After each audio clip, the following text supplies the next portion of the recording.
So this is one of the best ways to reduce your tax liability. Claim tax relief even for a non-working spouse. The next is how to claim back your child benefit if you're a higher income. Hi, my name is Gina and welcome to my channel. If you're new to my channel, if you do not know me, I'm a physiotherapist working in the NHS as well as a certified money coach. I love talking about saving and investing money for people like me living in the UK. So in this video, I've got 9 tips, 9 different ways to reduce your tax if you're a high income earner. Some of these tips can even be used if you're a basic rate taxpayer. So keep watching. The first way is your employer's pension.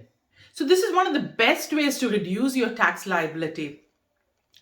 So imagine every £100 you contribute towards your employer's pension, it's actually costing you only £60 if you're a 40% tax holder, or even £55 if you're a 45% tax holder. So every £100 is only costing you 60. So imagine that in bigger numbers. So £1,000 is only costing you 600. £10,000 only costing you 6,000. So bigger numbers, the difference quickly adds up. You can see the difference with that. As well as your tax refund, you also get your employer's contribution. So the percentage of employer's contribution depends from employer to employer. Some people put in 3%, the employer contributes 2%. Some people, the employer contributes 6%, and the employer contributes 5%. So go back to your company terms and conditions to see how much the employer contributes, and try and push your employer's contribution so that you can get the maximum tax cash back from your employer as well. So sometimes the employer says, I can give you 1% more contribution if you increase your contribution. So you will want to try and increase your employer's contribution so you get the maximum out of your boss as well. The second big tip is to contribute towards your personal pension. So you would consider a personal pension or a self-invested personal pension, a SIP, only after you've maxed out your employer's contribution. So first you want to get the most out of your employer and get the maximum benefit there before you even consider a personal pension. With the personal pension, the tax works out in the same way. You get, for every £100 you contribute, it actually costs you only £60.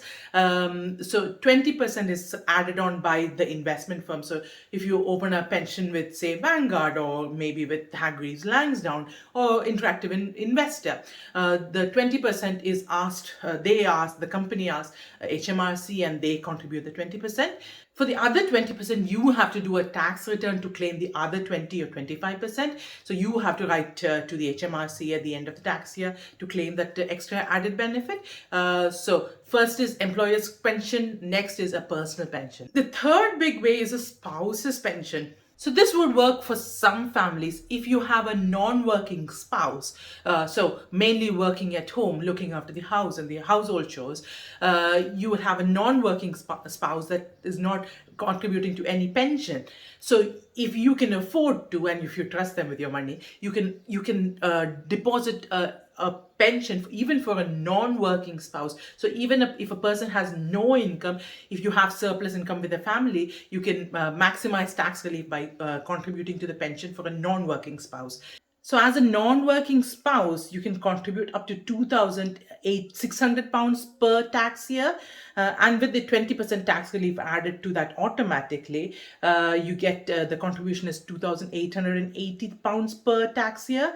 So I'm sure a lot of you can see the benefit of that, able to claim tax relief even for a non-working spouse, but provided you can put aside that kind of money. The fourth way of maximizing your tax is via charitable donations. So many of us have seen when we do a charitable donation, there is like a box to tick for a gift aid. So the charity can claim the 20% tax relief, assuming that all of us are 20% tax relief holders. But if you're watching this video, you're a higher rate taxpayer or an additional rate taxpayer paying 40% or 45% tax band.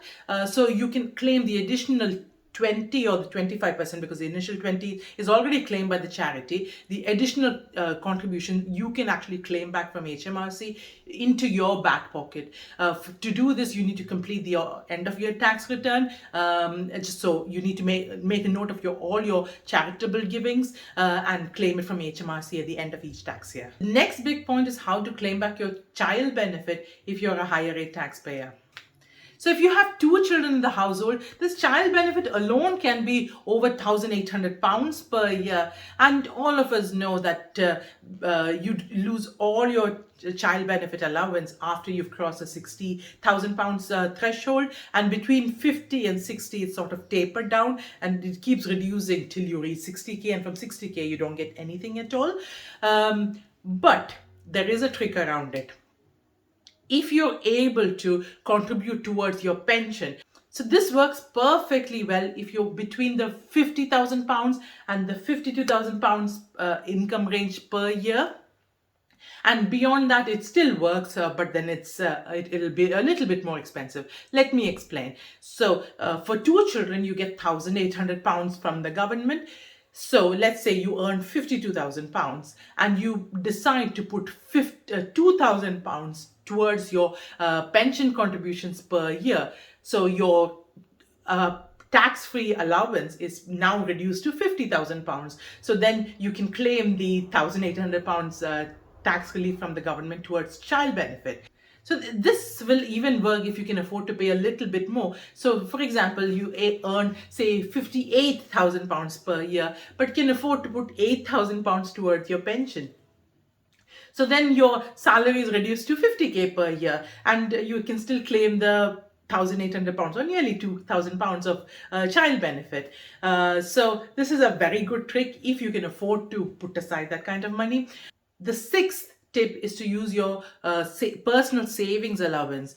So all of us have got something called personal savings allowance. So we can earn £1,000 of interest before we are charged any tax on it. So this is in a normal savings account.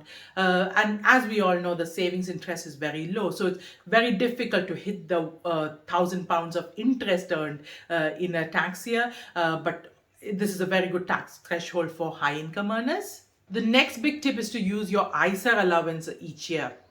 So all of us can invest up to £20,000 per tax year into our ISA, and all the money that grows can be withdrawn tax-free, completely tax-free. You can actually use your spouse's personal allowance as well, depending on if you trust them with your money, of course. But you can actually, as a couple, you have £40,000 within your ISA allowance. So try and make best use of that to maximize your tax relief. The next big tip is your dividend allowance. So all of us can earn dividends from our stocks and shares or businesses that we invest in. We can claim £2,000 per year tax-free, no matter what your income band is. So even if you're an additional taxpayer paying 45% of your tax band, you can still claim £2,000 free per tax year. So there are a lot of businesses that gives you a dividend as well when you invest in that business. So you can actually build up your portfolio in such a way that you can claim £2,000 tax free per year, just working on this dividend tax allowance. The next big way to maximize your tax allowances is to invest in venture capital trusts, VCTs, or enterprise investment schemes, EISs. So contributing to a EIS or a VCT is a very specialist area and it's very quite risky as well. This should only be considered after you've maxed out your pension allowance, which is £40,000 per year, and your ISA allowance, which is £20,000 per year. So that is 60K, and if you break that per month, if you can invest more than £5,000 per month, only then consider VCTs and EISs. VCTs and EISs is contributing in small startup businesses, and the government gives you a lot of tax incentives to invest in these small businesses.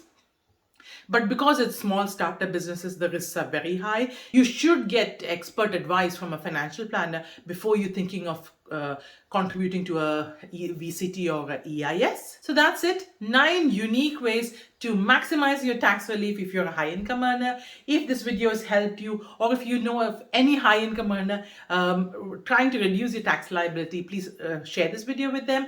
If you've liked this, please give me the thumbs up like button and stay safe. I'll see you on the next one.